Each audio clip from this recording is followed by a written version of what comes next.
and now we have a young man. Oh my God, even my voice is disappearing. A local actor, a singer, an Elvis impersonator, someone that I haven't had the pleasure of meeting yet. At least I don't remember. Maybe we had dinner together at a big table at some point. I don't know. All I know is that my dear friend Paul from Hotel Mercurio loves him. And if Paul loves him, there couldn't possibly be anything wrong with him. He is starring on a new production at the Palm.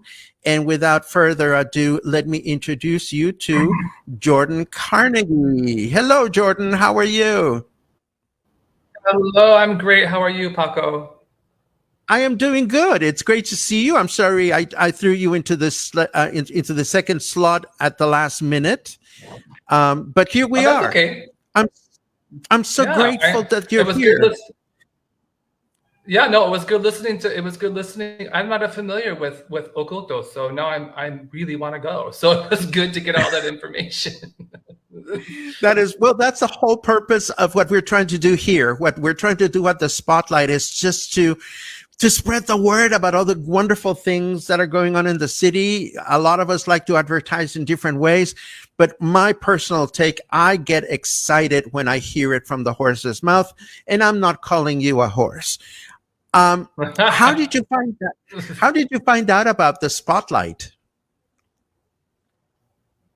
Well, I mean, I've seen your morning shows, your coffee show, but also Mary Zach. Hi, Mary Zach. Uh, Suggested that I reach out to you for it. So Fantastic. yeah. Now, tell me about your being here in Puerto Vallarta. Do you live here year round, or are you a seasonal person, or what's the story? No, we live here year round. In June, it will be 3 years that we've been here. And this coming up the next few months, June, July, will be the first time that I actually will be able to sort of get out and venture out of it, out of the super hot, because I have some gigs coming up in the U.S. in June and July, going back to Elvis. So I will be in my hometown of Grand Rapids, Michigan, in the end of June for 4 shows, and then in July I'll be in Provincetown for 8 shows for the Elvis show. So yeah, it's exciting. Yeah, but no, we're normally year-round people here. Yeah, we have been for the past few years. How did you decide to become a year round Puerto Vallarta person? Well, originally when we debated moving here, when it called to us, we uh, we were originally going to kind of like toggle back and forth between Chicago and here, and so many things happened. Namely, COVID happened, and it just wasn't as easily doable at that point. So it just turned out that we would just kind of get through the hot summers and just stay year round. But I actually like it. I know a lot of people hate the rainy season and the humidity, but for me, because I get really bad allergies. So um, in this type of season, when the dust is more prevalent in the air, um, it's harder for me. So when the rain comes, it kind of washes it all away and the humidity rises. It's actually really good for me. It's great for your voice and great for your skin. So I don't mind it so much actually in those hot months. Yeah. So 3 years ago, or some time ago, a performer named Jordan Carnegie arrives in Puerto Vallarta. How was the knocking on doors Mhm. process? Like to start getting Um, gigs and stuff. you know, I just was really, honestly, I was very lucky because I've been doing this for, as I mean, I will be 40, but I've been doing it for over 25 years. So, but I gave it up for a while when we were in Chicago. I had a different job, and it took me elsewhere, and I wasn't able to devote myself as a performer anymore. So a big part of moving here was the attraction to the art scene, and so I was fortunate to have met some people prior to moving here, and they were very encouraging, area performers. to you got to get your name out there, keep doing it, keep going, just keep going. And so it was a lot of like trial and error and playing in bars. And I had some great piano bar engagements, 2 residencies at the now of course RIP Encanto, but wonderful experiences there. And so I've just been lucky because I've had a lot of support, and I've worked hard, but I have a lot of the right people in my corner. So it's very nice. You have at least one fan watching. My friend Pat Reese says, Jordan, hello. You are fantastic as Hedwig. Oh, Let's talk thank you, about Pat. let's talk about Hedwig. For those people that are not familiar with the musical or the film, uh, Mm-hmm. take us by the hand. Sure. Well, so the show was it debuted in 1998 as an off-Broadway sort of niche musical. In a nutshell, on the surface level, Hedwig, born Hansel, born male in communist East Berlin, was sort of effeminate boy, which maybe by today's standards we would maybe say non-binary or something, but comfortable with the gender that he was born into, and raised by a sort of horrible mother and a broken home, and eventually meets an American soldier who convinces him that I can get you out of here. I can get you out of this communist country and give you a better life in America, but I got to marry you. And the only way I can marry you is if you pass a full physical examination, because of course 2 men are not going to be allowed to do that. And the mother, being hands off, just says, sure. And there's a line in the show that it's I think one of the most profound lines in the show, and that the mother says to Hansel. It says, Hansel, to be free, one must give up a little part of oneself. And so enter sex change or gender reassignment surgery that turns out botched, hence the title Angry Inch. So this character is left forced into something that they didn't want. This was not a traditional, like a trans story where they feel that this is, they're born into the wrong body, etc. This was something forced upon this person that they didn't want. They're very much a victim, and are left with a scar that serves as a constant reminder of this mistake that they've made. And so fast forward, this person who promised these false promises to get them to America brings them to America, but then divorces, leaves Hedwig with nothing. And to pick up the pieces and go, well, where am I? Who am I? What did I just do? Where do I belong? Where do I fit? And through that, Hedwig discovers the power of performance. Of, well, maybe I can turn this into something. What do I do? So I can maybe explore music, put the makeup on, try to become something of it. And eventually falls in love with somebody else, who that person ultimately takes all the music that they wrote together, steals it. He goes off to become a very famous rock star, and Hedwig once again is left in the dust to figure out, what do I do? And so by the time we meet Hedwig in the show, this has been years and years of going on, where she's sort of shadowing her ex-lover Tommy, the one who stole all of her music. And here in PV, the way the script that we've rearranged, they had an encounter, they got in a car accident together. It's kind of in the tabloids. This has now thrust Hedwig into a more, she's kind of trying to capitalize on this fame. And so it kind of gives her the opportunity to kind of vomit her story throughout the show. So that's the surface level. I mean, the beautiful thing about this piece is that it appeals to virtually anybody. You know, it is an LGBTQ plus story, technically speaking, but the themes of who am I in this world? Where do I belong?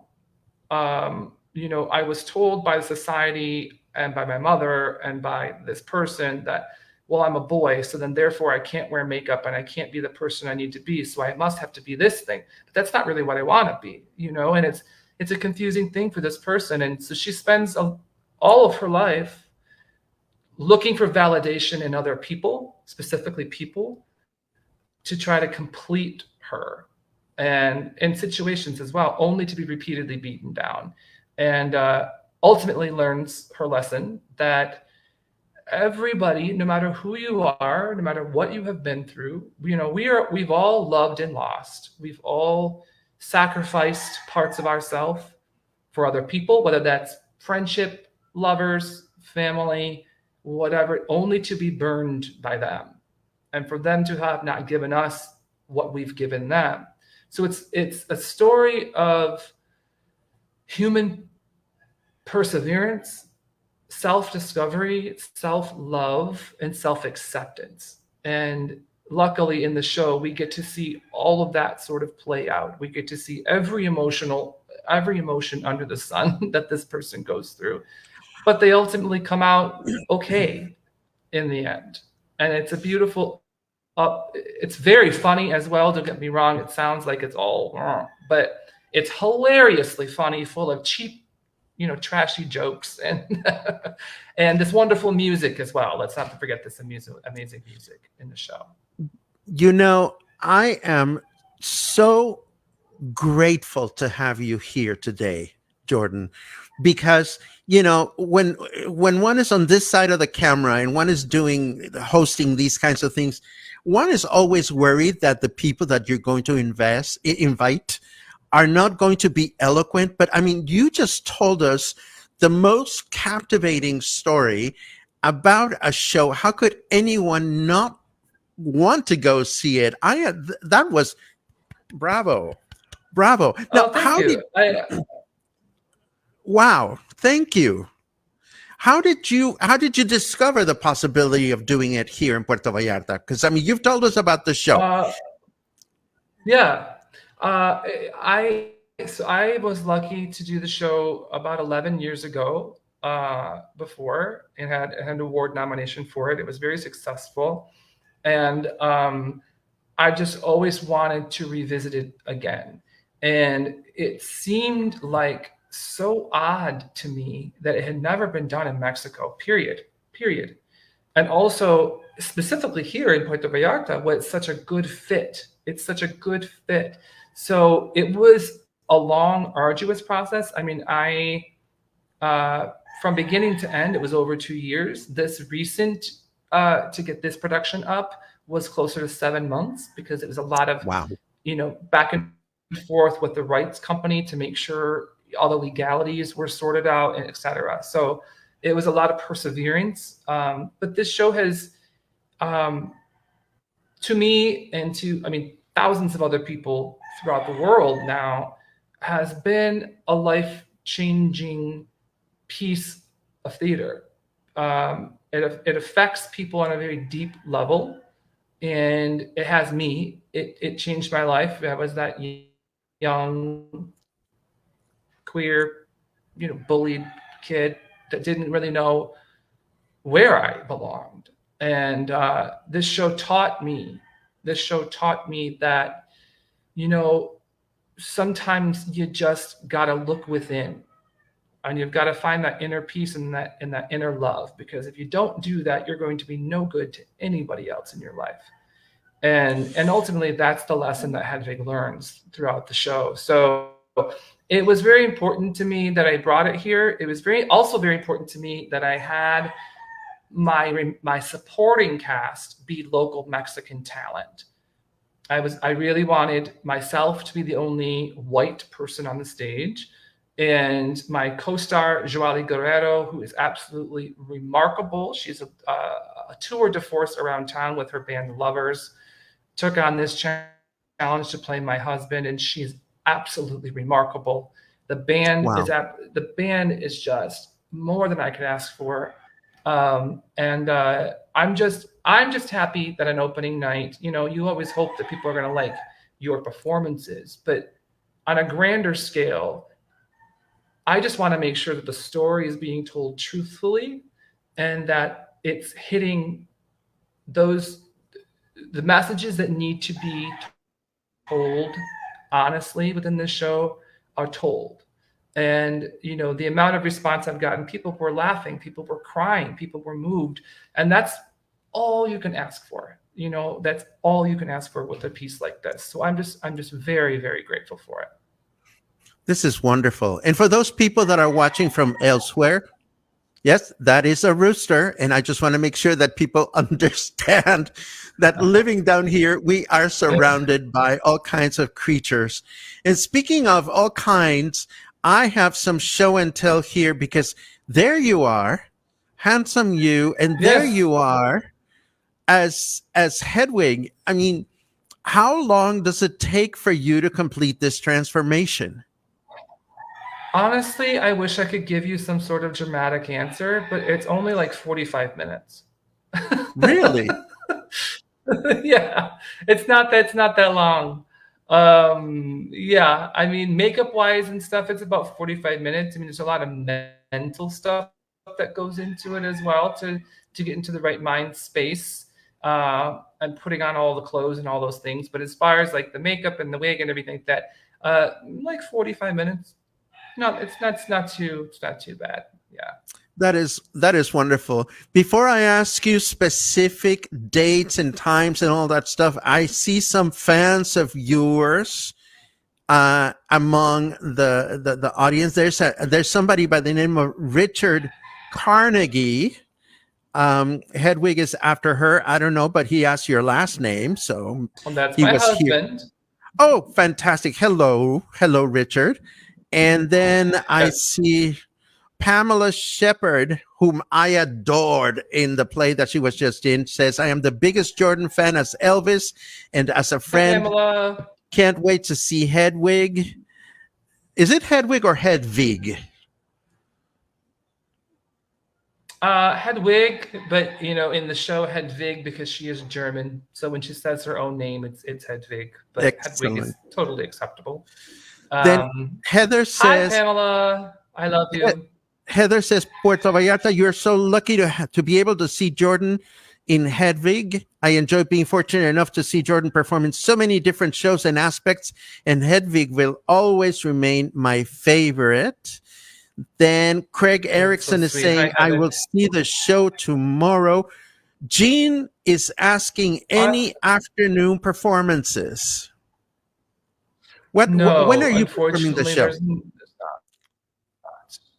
So the next, so tomorrow, Thursday at 7:30 p.m. at the Palm Cabaret. So we had 4 shows in total. One was this past week. One is tomorrow, Thursday, 7:30 p.m. the Palm. And then we have one more Thursday, so the following Thursday at 7:30 p.m. as well. And our very last one will be Monday, the 27th at 7:30 p.m. as well. And all of them are at the Palm Cabaret. Any chances you will revisit this in the fall or winter? Yes. That is, of course, the goal. There was a lot to, frankly, there was a lot to prove on our behalf because this is something, of course, wildly different than the Palm is typically used to putting out there. So, we wanted to make sure that we solidified, like, look, this is going to be a success. I think this is going to work, and it is working. So, with that said, the goal will be to come back for next season as well. I don't know specific months or details at this moment until we have that conversation, of course. There is also with shows that are not they are existing works of art, written by other people, and therefore there are legalities and people you have to pay in order to be able to perform it. So there are some things that will need to sort of be hammered out before we can actually make a definitive decision of how many and when. But I do know that people want it back already for high season. It's the most common question that I've been asked. So we will do our best to come back for the high season here in Puerto Vallarta, and to be able to bring the show back at least for like maybe 8 more shows or something. Well, Yeah. Jordan, it is such a pleasure to hear everything you've shared with us about the show.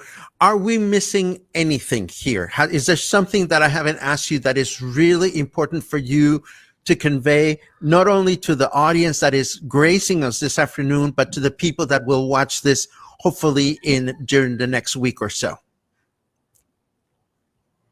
I would just like to reiterate that Hedwig is a show that is written so uniquely in terms of musical theater, and it really broke new barriers at the time. Meaning, yes, it is a musical, but it's also presented in the form of a rock concert.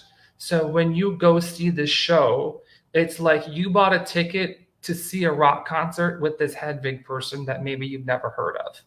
And throughout, just because you're there, she's starting to sort of unravel. She's at the end of her rope. And so her life stuff just sort of starts spewing out of her. But we had this glorious music in the score written by Stephen Trask, who's wonderful. There's an interview that we did with Out and About with Stephen, the composer of the show as well. But everyone gets something out of it. It's not a gay thing. It's a show that speaks to human perseverance, to our journey through this thing called life. And when bad things are dealt to you through people, through circumstance, maybe sometimes those things are your fault, how do you navigate it? Do you play a victim, or do you try to move on?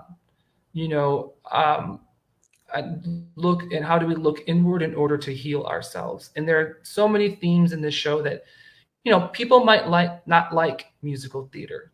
There are those people, they're like, I just hate musicals, in the more classic sense, right? Because it's all they're used to. Hedwig is a musical, but it's not presented in such a way. It's presented as a rock concert.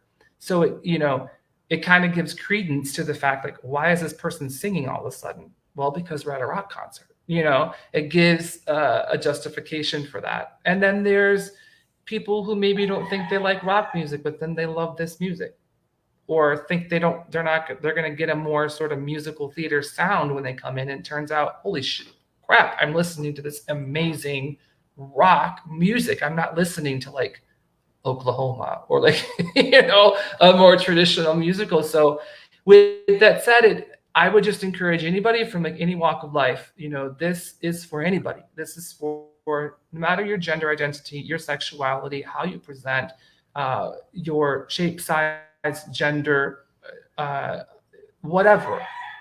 Everybody can identify with this character and the themes, and more than often than not, everyone's going to walk away with a message. And hopefully what they get from it is a very cathartic sense to look inward and to maybe look at the world slightly differently when they leave. Well, Jordan, I'm so grateful for having the opportunity to get to know you a little better. And I'm so grateful for your generosity of information.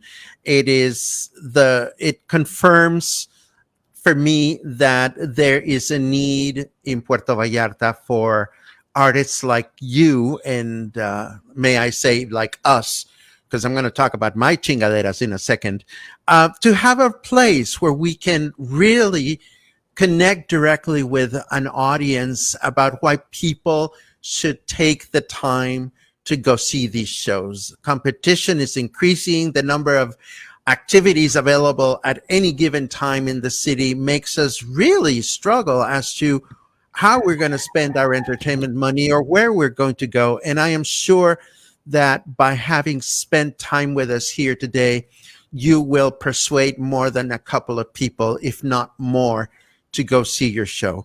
Thank you so very much, Jordan. I hope I'll have a chance to get to see Hedwig. I haven't seen my schedule for the next Yes, I few hope days. so too. Just let me know when you'd like to come. I will definitely do that. And, you know, you're always welcome to come back here at the Spotlight if you're doing other things. If you want to spread the word about how fabulous time we had, please do that, because the Spotlight is a young project that needs a lot of word spreading around. Thank you very much, Jordan, and thank you for joining Yes, us and and sharing so much thank of your you. insight. I'll Thank talk to you. you And I'd just soon. like to just quickly say, just real quick, if they want to get tickets, online tickets are strongly encouraged. They have been kind of moving faster. So best way for us to make sure you're going to have a spot on that reservation list is just thepalmcabaret.com/Hedwig. And you can go there, you can see all the reviews, photos, videos, and to get your tickets all at the same time. Let me do that really quickly. Hold on just a second. The palmcabaret.com/Hedwig. That's right. Let me see if I got this right. And let me put it up on the screen. Da, da, da, da, da, da. We aim to please around here. Is that correct? No. Oh, no, there's a typo. Hold on. That's Let right. me edit it. Palmcabaret. I cannot even spell. I'm so excited. Okay, I think I got that right now. Uh-huh. And now I cannot put it on the screen. Why not? No, that's not the one that I want. The palmcabaret.com Hedwig. Okay, so now my software is not letting me do this, but I tell you what, I promise I will do this, and I promise I will share your information when I think. No, that's even worse. Oh, Never mind. Never mind. No, nobody pay attention to my screen. I will put it in the show notes. I will put it in the description of the videos. I will share it tomorrow in my morning show, and I will learn how to spell. I promise. Thank you very Sounds much, good. Jordan. I'll see you soon. Thank you so much, Paco. Take See care. you soon. Bye-bye. Thanks so much. Have a good one, okay? Bye.